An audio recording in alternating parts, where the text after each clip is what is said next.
Hi, I'm Derrick Jensen. This is Resistance Radio on the Progressive Radio Network. My guest today is Mark Boyden. Mark Boyden is the director of the StreamScapes Project, which over the past 30 years has worked with communities across Ireland to celebrate salmon and the wider biodiversity that is all dependent upon high water quality, as well as raising awareness of the impacts that we have on water, species, and habitats through our pursuit of livelihood, recreation, and domestic management. Before we start, it is streamscapes.ie, StreamScapes, streamscapes.ie. So first, thank you for your work in the world, and second, thank you for being on the program. Well, thanks to you, Derek, for inviting me on. It looks really interesting. So I have written extensively and interviewed extensively and thought extensively and cried extensively about salmon in the Pacific Northwest. And I know almost nothing about their relatives in Ireland. So can you give us an introduction to salmon in Ireland? Yes, of course, I'll try. The the wild salmon of Ireland is the Atlantic salmon, and it's genetically and completely distinct from any of your Pacific salmon.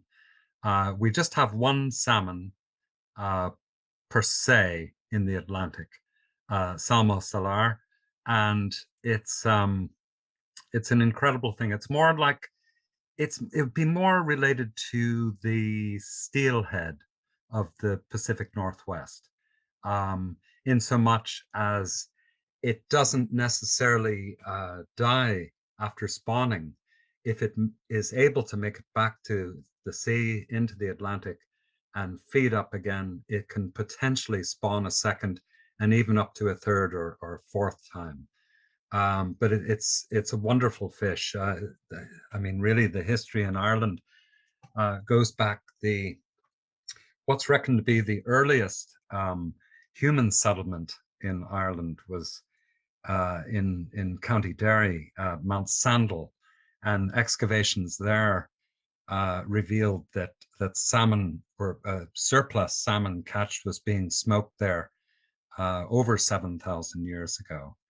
And it's been central to in Ireland in terms of nutrition and culture and commerce ever since. It's just but also the mythology, the stories, the Loric tradition. It's quite deep and it's in the soul of every Irish person as well. We're it's kind of fallen on hard times though over the last, particularly in the last century.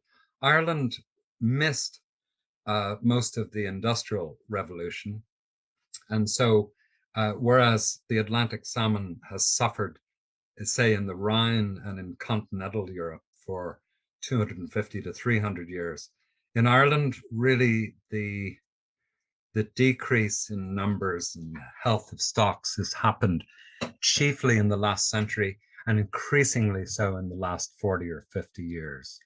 And I suppose that the issues would be similar to the Pacific salmon in your territory as well, um, in terms of obstructions of river channels by weirs or dams or things like that, but also you know heavy earthworks, road building, uh, afforestation, clear fell, heavy farming, urban runoff. I'd say it's very similar issues. Salmon, salmon for me, in reaching for another language, I like the um, I like the feng shui approach, which looks at qi and sha, and literally that ideogram for qi in the Chinese is running water, and sha, which is the opposite, is stagnant water. And salmon very much are diviners of qi.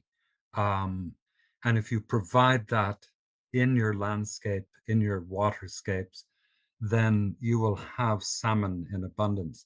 And if you remove that, or if it gets lost, then the salmon are going to go away, and they're going to go somewhere else where they'll find that chi, And so that's the that's wonderful about salmon. We can learn from salmon, and we can learn about what really our valleys, our landscapes, our catchments, our watersheds should look like. Um, because we want, um, if we're saying it all, we want salmon's presence. Um, so, then once we're faced with these issues, I suppose, we're concerned with interventions um, to welcome salmon back where they haven't, um, where they've gone down in numbers or suffered. And I mean, obviously, there's interventions at many levels happening, at kind of local level in terms of town councils and county councils in Ireland, then also at regional level from state authorities and one thing and another, and national.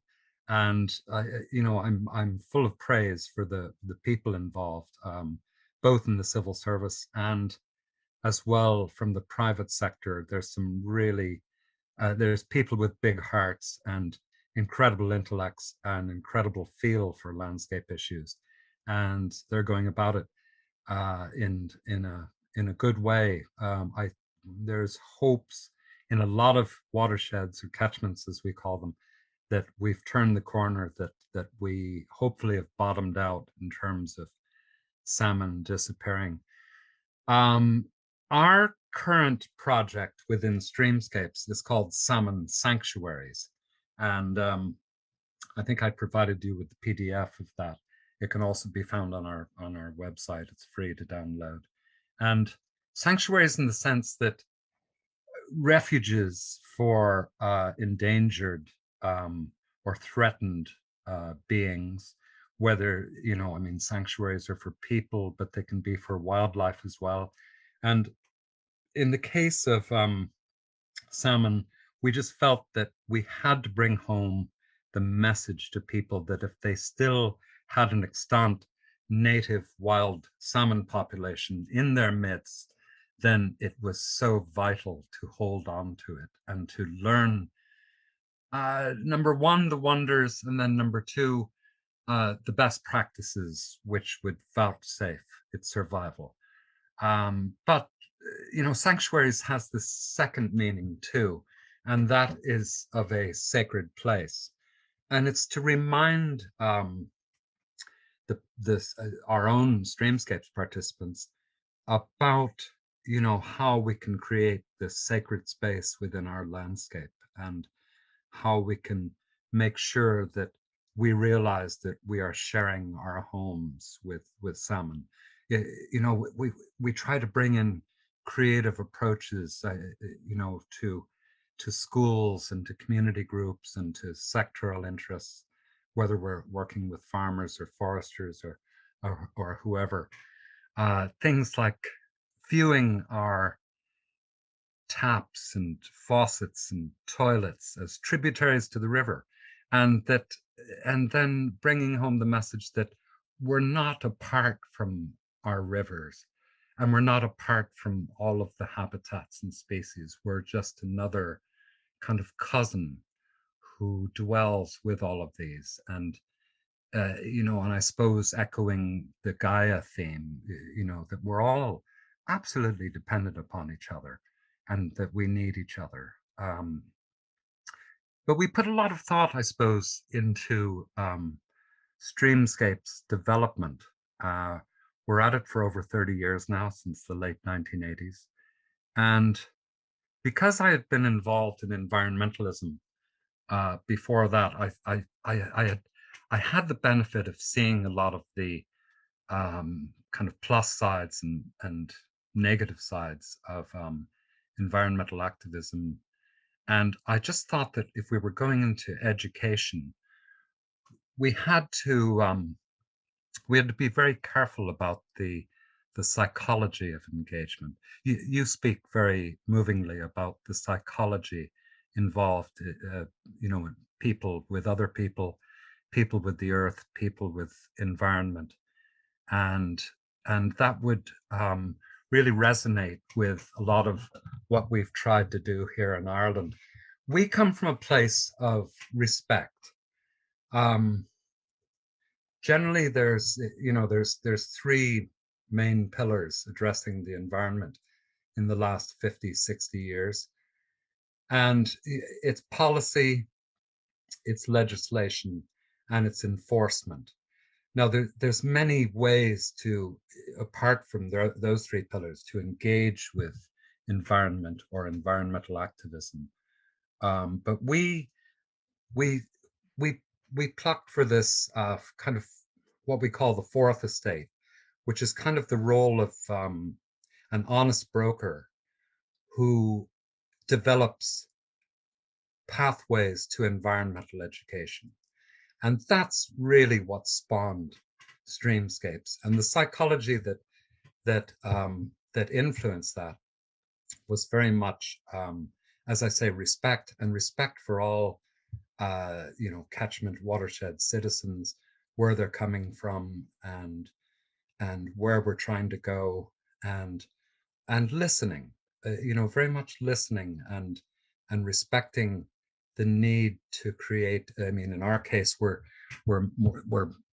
more working with rural communities than urban communities, but we're also very concerned with the sustainability of rural communities, and they depend on livelihoods that depend upon the landscape.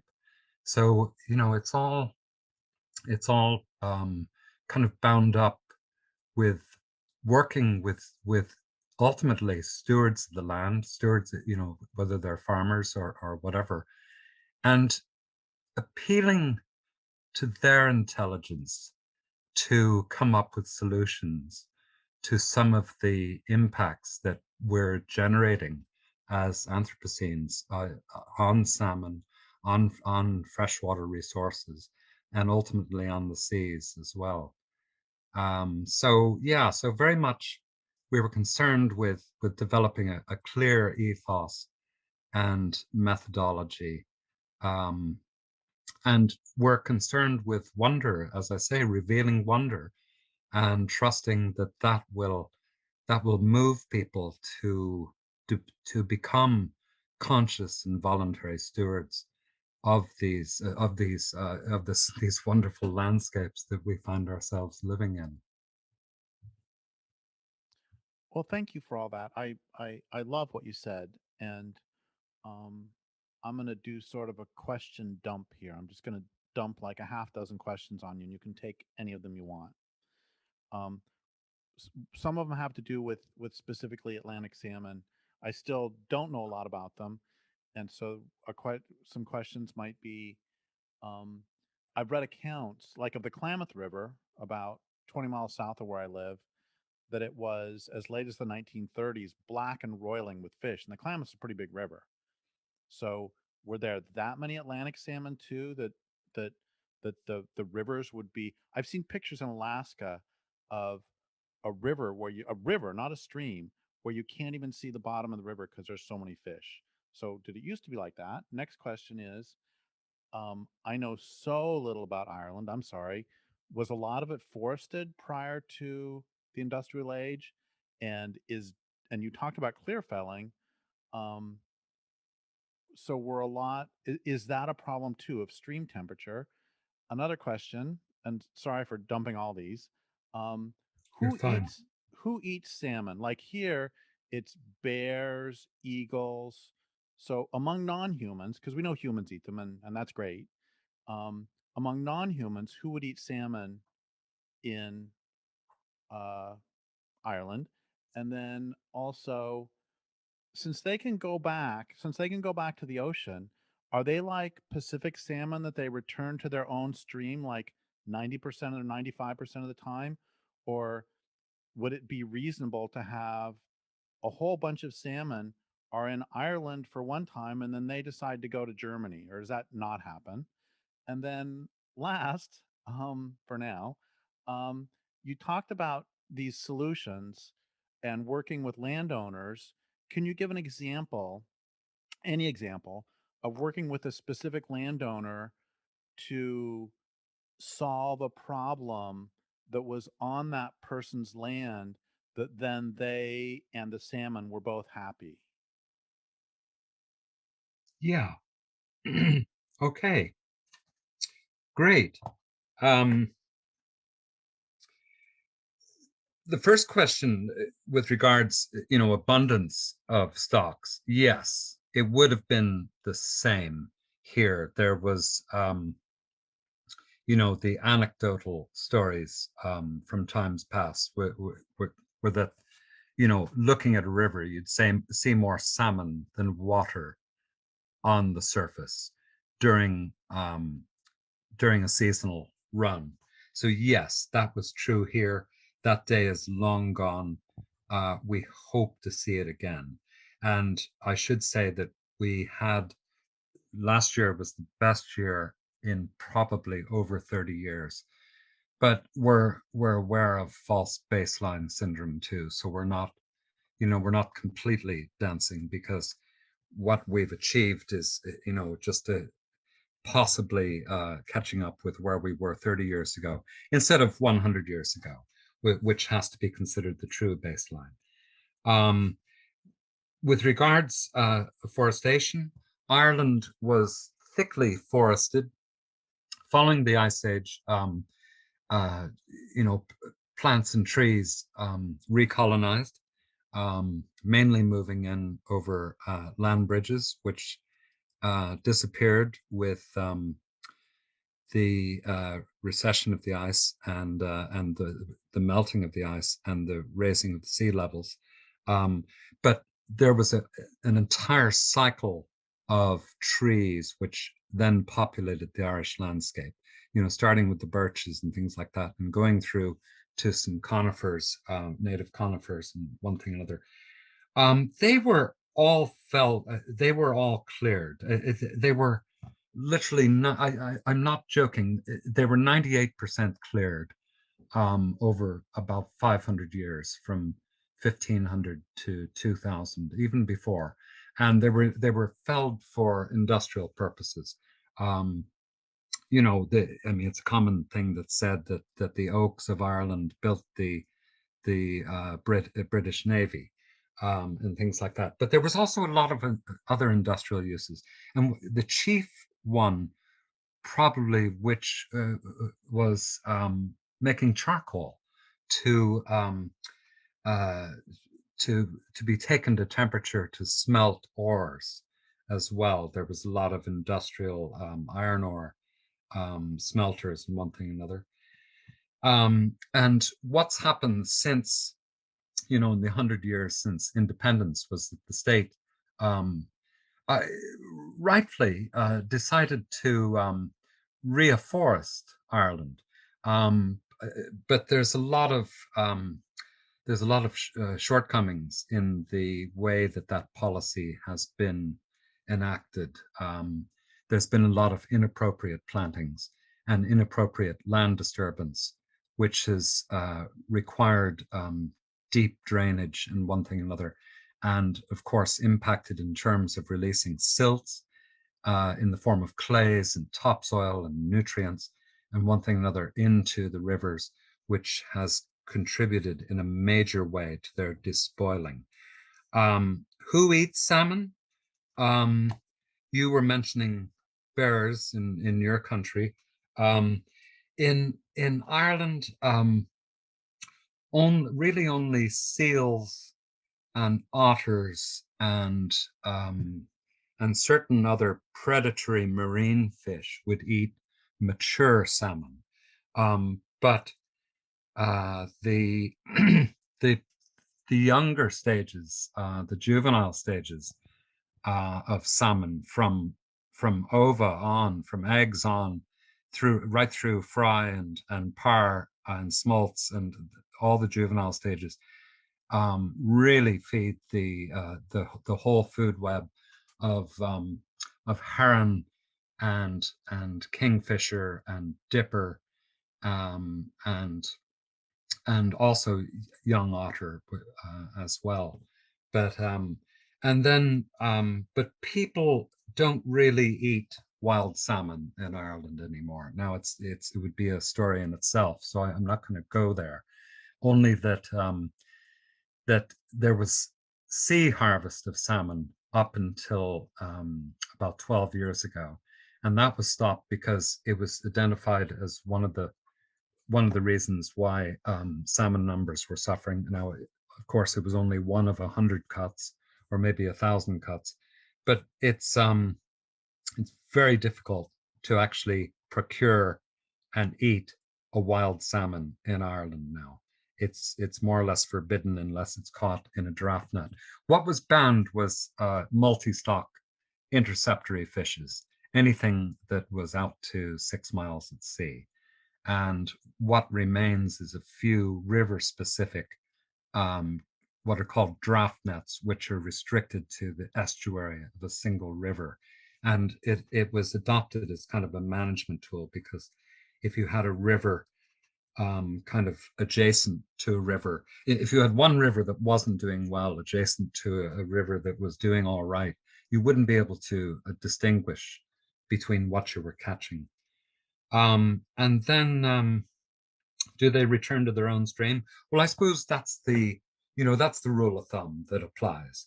Um, is that a salmon returns not only to its own river and its own stream, but even uh, quite often, even the bed of gravel, the red, as the nest is called, that where it itself hatched.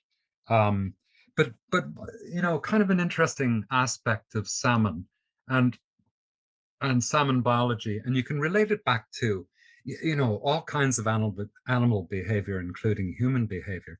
Is that what interests me is the one who wanders as well, because some salmon do go under trigger to go somewhere else, and this is what ensures that salmon remain really adaptable, because landscapes change.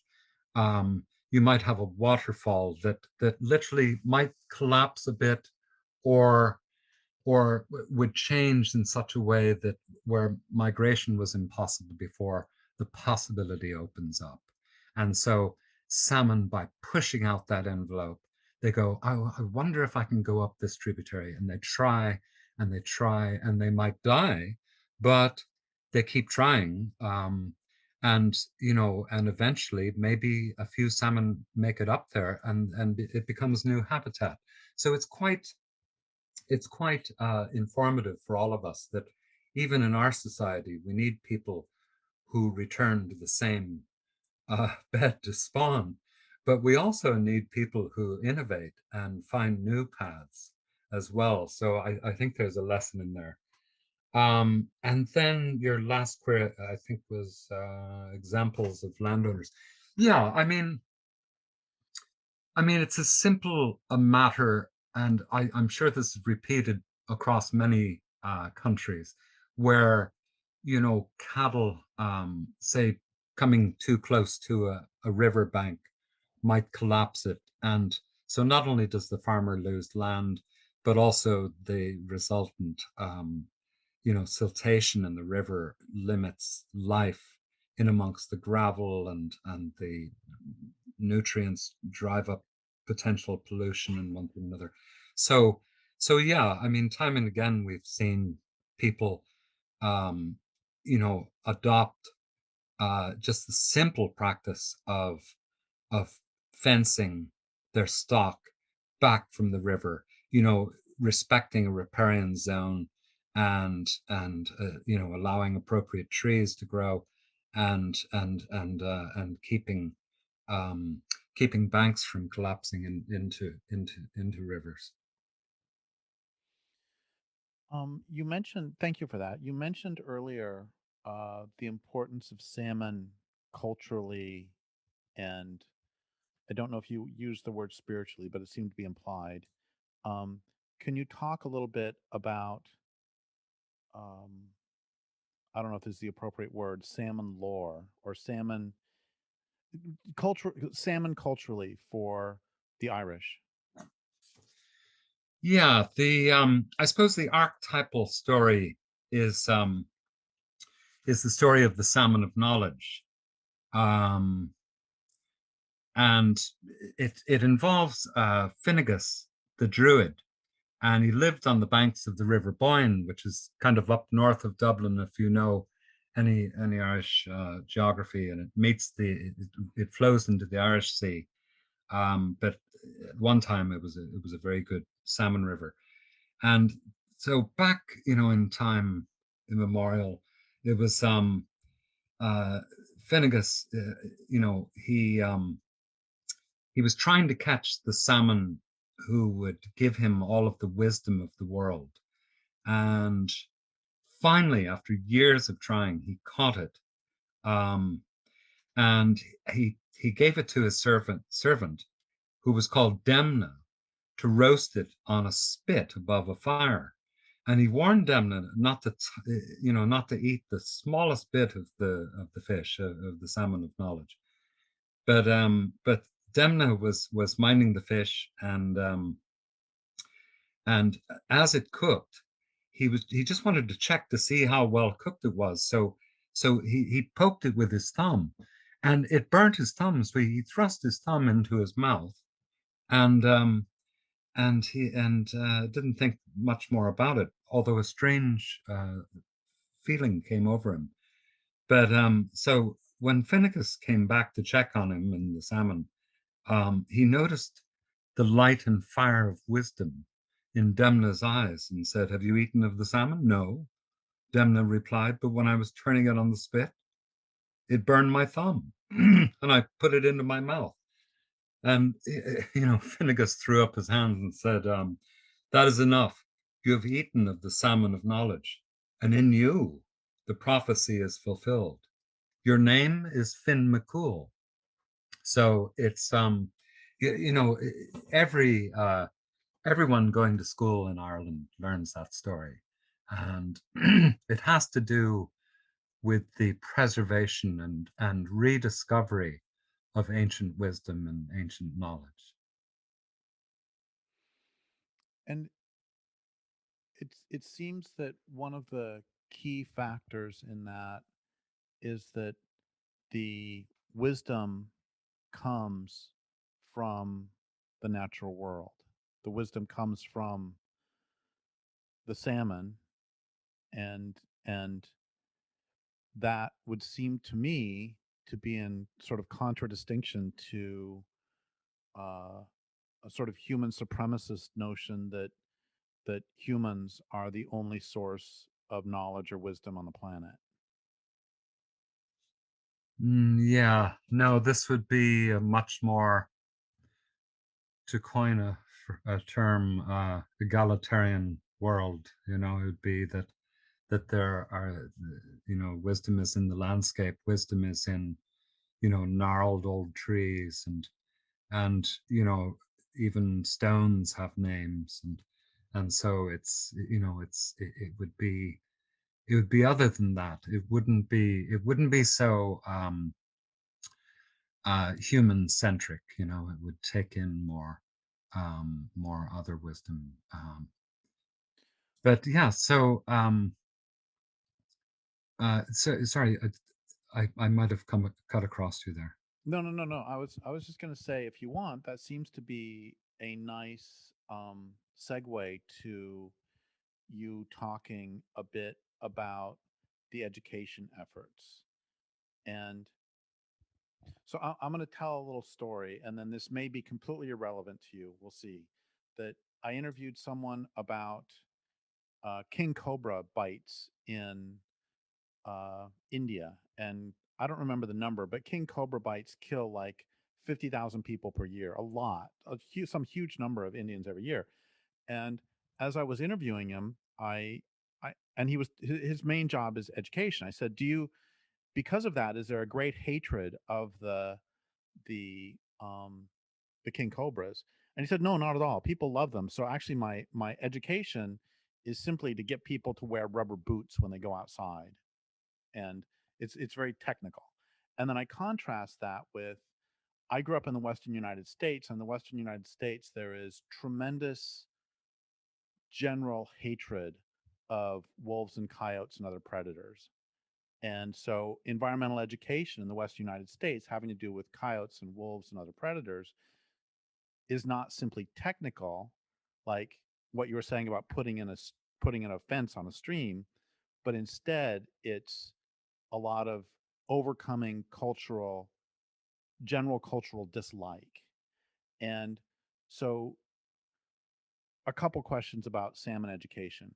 One is just generally, what are you doing? How is it received? And second, do many of the people with whom you communicate, do they find, do they love salmon, but they just don't know about it much? Or do they not think about salmon at all? When you often go to see someone, do you find resistance? I'm talking both about schools and landowners. Do you find resistance to protecting salmon? Do you find, oh, I just didn't know this, that's a great idea? Or do you find a latent love that just needs to be sort of, to switch metaphors, put the flame to it? Yeah, I think it's more of the latter. Um, Although there is a distinction in our community engagements. Younger people, and I'm saying, 30 to 20 to 40, um, won't be as au fait with the environment and with subjects on nature and wildlife as those from 60 to 80. People of 60 to 80 have far the greater store of stories to relate about wildlife that they saw in their youth or interacted with or had something to do with. And then it's almost like these subjects were part and parcel of a of say a coming of age or whatever, 80 years ago, 100 years ago. And then there's kind of a lull. It's almost like we get distracted for a generation or two or maybe three from these subjects. But then, because of the growth in environmental education and outdoor education, I think things are turning around again. I mean, certainly we always think that one of the chief vectors to communicate with a community is through primary school students, because they have such a natural love of all these creatures, all this wildlife and everything. I mean, a central part of all engagements that we do with all ages is to get them into the river and and look at aquatic insects. And for one reason, because you can be taught fairly simply how to gauge the water quality of your own local river through kind of just a cursory census of what you find. If you find stoneflies and mayflies and caddis, it's a great sign. If you just find worms and snails and things, then it's pretty polluted, because only they can tolerate higher levels of pollution. But we're trying to add to that. We're trying to add to that general kind of baseline awareness of these issues. And as I said earlier, how we impact on that, how um, our own pursuit of livelihood, recreation, domestic management, impacts on the wildlife around us. I think that's crucial, but also, it's funny when you mention, um, wolves and bears and coyotes and things. We've lost all of our large mammals here uh, thousands of years ago. I mean, there were bears here. There were wolves. The last wolf was shot in on Mount Leinster in about 1750. There were elk, massive elk, and they're all long, long gone. And so when we speak of these, kind of larger mammals, and we're talking about rewilding, um, and looking for the means to reestablish habitats where they might thrive. Now that's a delicate subject. Obviously, in the racial memory, there were threats posed by a lot of these species and one thing and another. So we have to we have to we have to address that as well. And but it's important. It's important to rebuild that whole population of all the animals that are natural to a landscape. And I think we have to go on trying to find a way to do it. But in the meantime, when people ask me about rewilding, my take is start with yourself, rewild yourself, and find find that wildness, that we otherwise necessarily have to compromise. um but I think it's important to establish a relationship with the natural world. You have to remember the wild levels of your own psyche as well. And I think that's important just for every person's journey as well.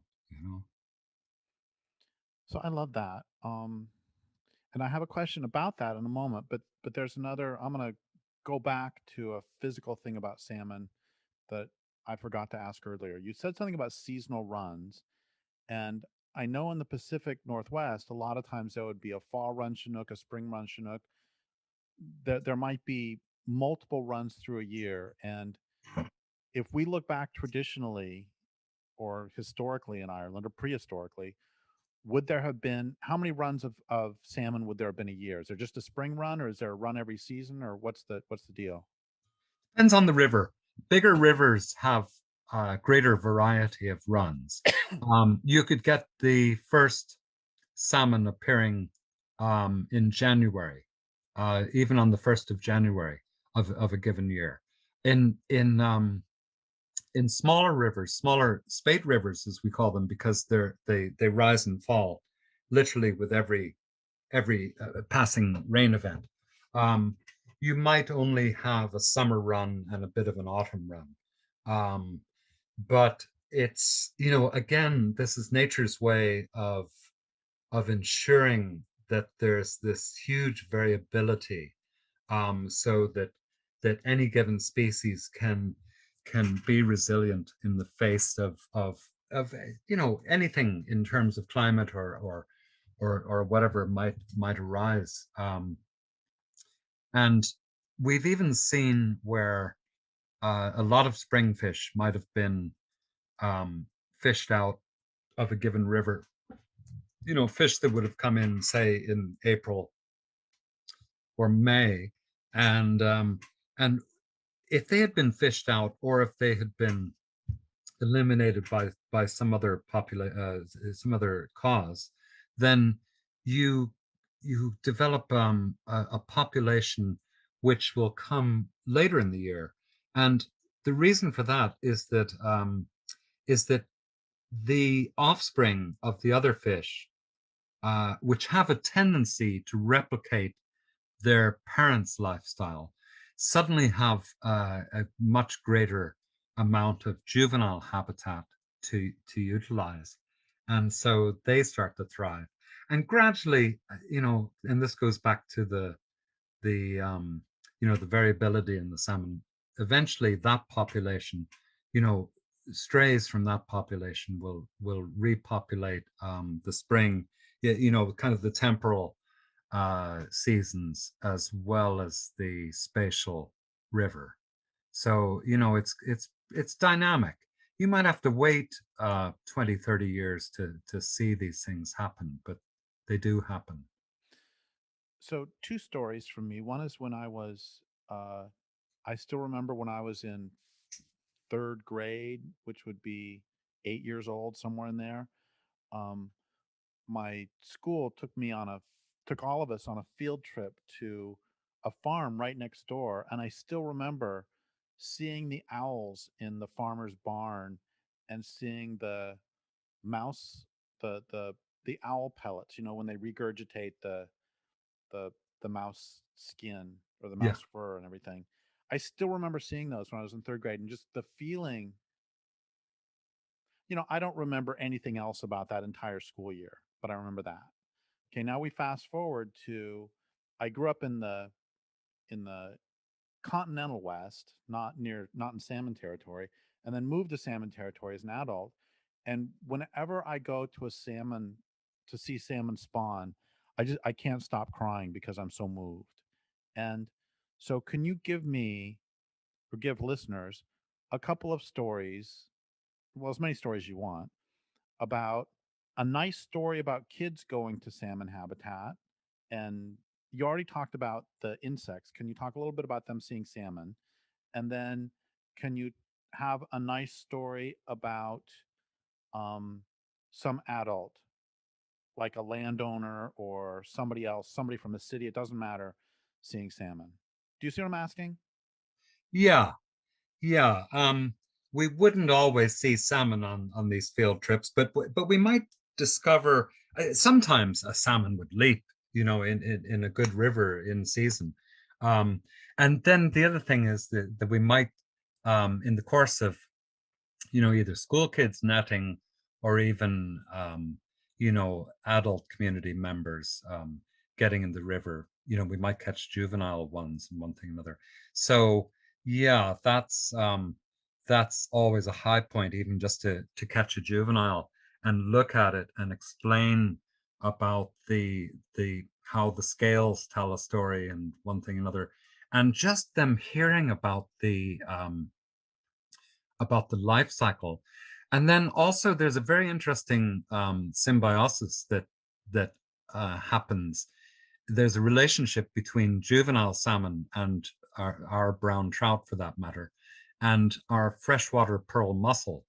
And the pearl mussel, and it always fascinates all the younger students and the older people as well. But but the fact that when our mussel margaritifera spawns, the the the spawn goes off from the female, and hundreds and thousands of them, and they're only viable if they're in effect breathed in and latch on to the gill of the juvenile salmon or the juvenile trout, and without harming the fish, because they just hold on with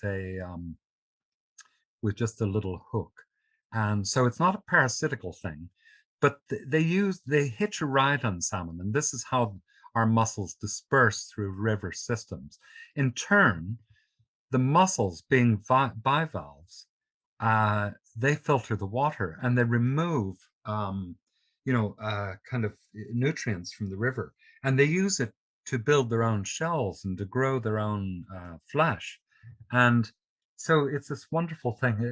There was research done on a river in Russia, and it was estimated that 94% of the water in the river had passed through a mussel from source to sea. And this is another one of those stories of wonder that just excite people, and kind of as you say, they stay with you. These stories and these images.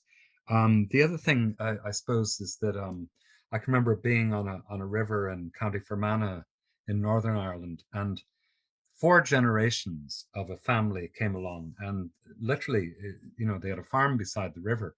And even though the grandfather, I should say, the great grandfather present, had a great knowledge the fish and the birds of the area and one thing and another.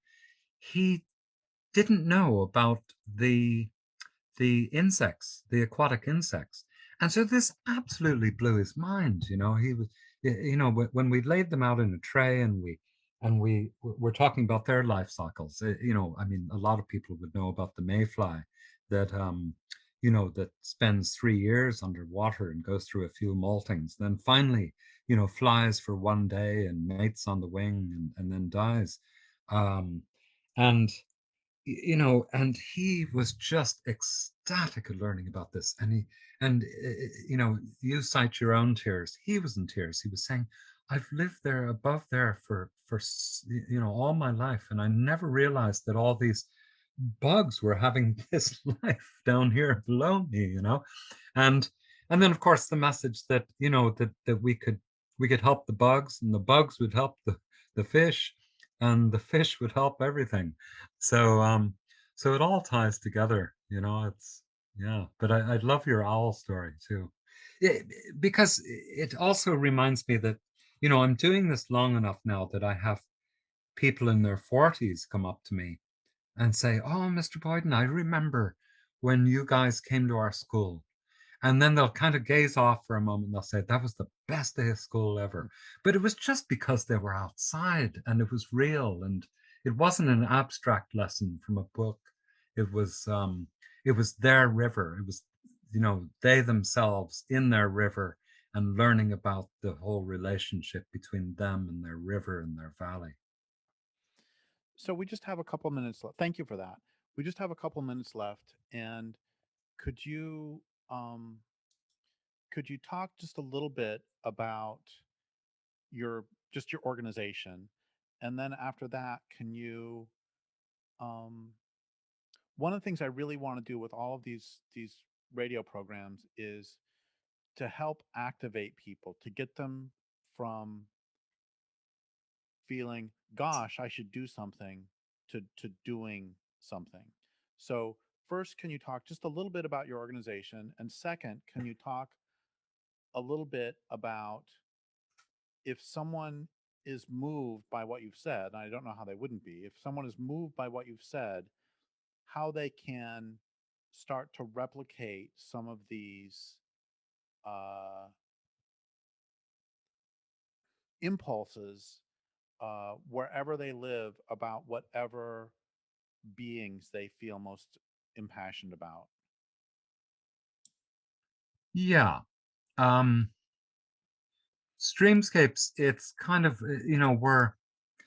we're kind of a loose collective. We started off really as a think tank because um, environmental education wasn't really on the radar in Ireland back in the mid 1980s. And so we moved to fill that gap. And we started off at a very local level. We've always been small. We only do a handful of projects every year, but we're invited in by, say, a local government or a regional government who see a problem with water quality, species, or habitats, and they believe or subscribe to the notion that if people can be gotten up to speed, as I say, it's this two-part thing where first reveal the wonder and then learn the best practice. And so, if you're switched on to the wonder, then you're pretty motivated to carry on and find out what you can do and what role you can play. And really, to answer the second part of your question, I suppose that's it. You have to look into best practice. It doesn't matter what you do. Um, there's a way to do it, and it doesn't have to cost a lot of money or investment to just do it better. If you're if you're cleaning your toilet with ammonia based bleaches and things, try lemon juice. It's as simple as that. Because all these heavy cleaning agencies remove the kind of efficacy of sewage treatment. And and that, that costs you more taxes, and that costs you in terms of your wildlife cousins and your local water quality and the ability to go swimming and everything. Um, so yeah, it's wonders and it's best practice, and that's what Streamscapes has been about. As I say, that respect is so important. We don't point the finger.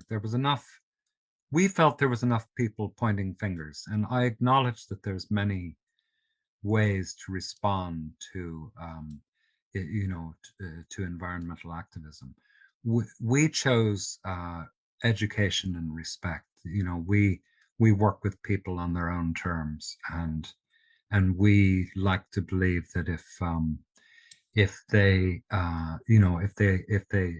if they if they're made aware of these wonders, they will respond intelligently. And that's a thing we say from time to time. We're surrounded by such intelligence in the countryside, such adaptability. And so maybe all we can do really is to try to be as intelligent as the world around us. But maybe could I make a suggestion? Sure. I don't want to talk all that much about Streamscapes or anything. I mean, hundreds of individuals and organizations are doing wonderful work all around the world. I'm aware of similar efforts on out on the northwest coast where you are.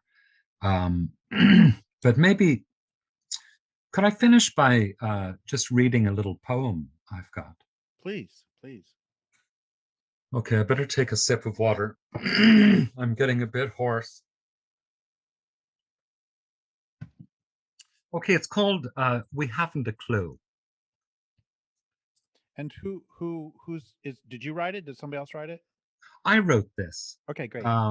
And it's just I write odd poems. I'm not a poet, but once in a while I'm moved to put pen to paper. We haven't a clue about water, really.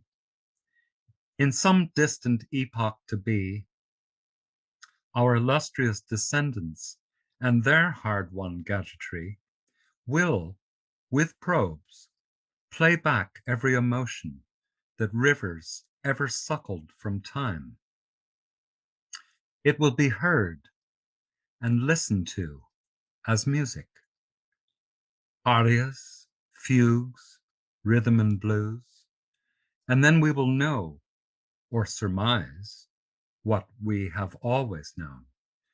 And there will come a knowing that we are water talking about water, water singing from the altar, seeking that knowing, wanting to worship, to be a flow, a wave's crest, an icicle, melting, tears in our eyes, and all of our tears will come together, become a waterfall which we sit beside as salmon ascend, and all of those long days of ringing shall beget joy. I love that.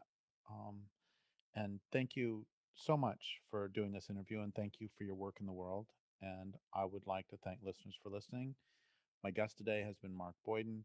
This is Derrick Jensen for Resistance Radio on the Progressive Writer Network.